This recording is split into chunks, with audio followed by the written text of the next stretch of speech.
ধরে আমরা দেখব কি আছে এখানে। আরো বড় একটি পতাকা ছিল, ছিন্ন ভিন্ন হয়ে গেছে, এখন দেখা যাচ্ছে জরাজীর্ণ অবস্থায় আছে।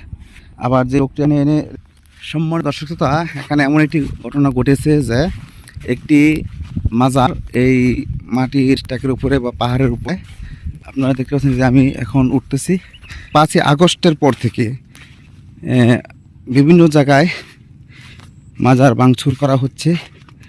আজকে আপনাদেরকে দেখাবো একটি গাইবী মাজার। সেখানে এই মাজারটি হলো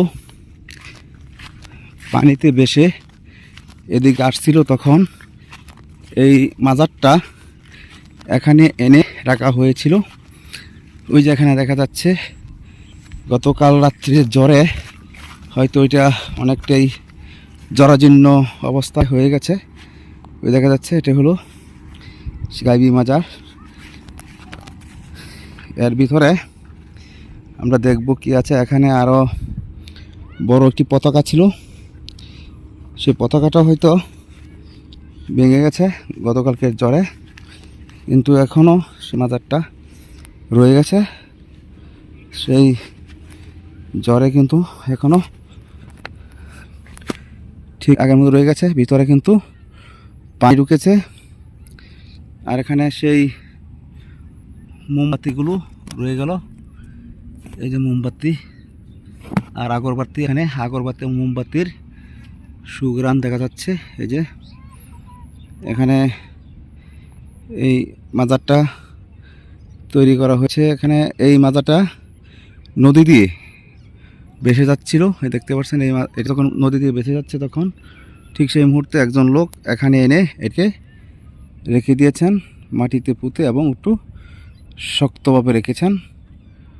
এবং যে লোকটি এখানে এনে রেখেছেন তিনি কিন্তু এখানে এসে প্রতিদিন সন্ধ্যার সময় মোমবাতি এবং আগরবাতি জ্বালিয়ে দিয়ে যান।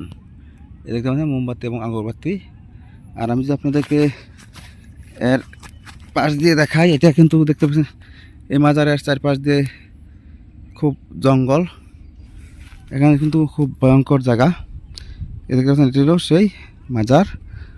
আমি এখানে আছি, এটা হলো ঠিক শীতলক্ষা নদীর উপরে, এই যে একটা পাহাড়ের উপরে, এর পাশ কিন্তু পানি, নিচ দেখতে পাচ্ছেন অনেক পানি, এই যে পানি।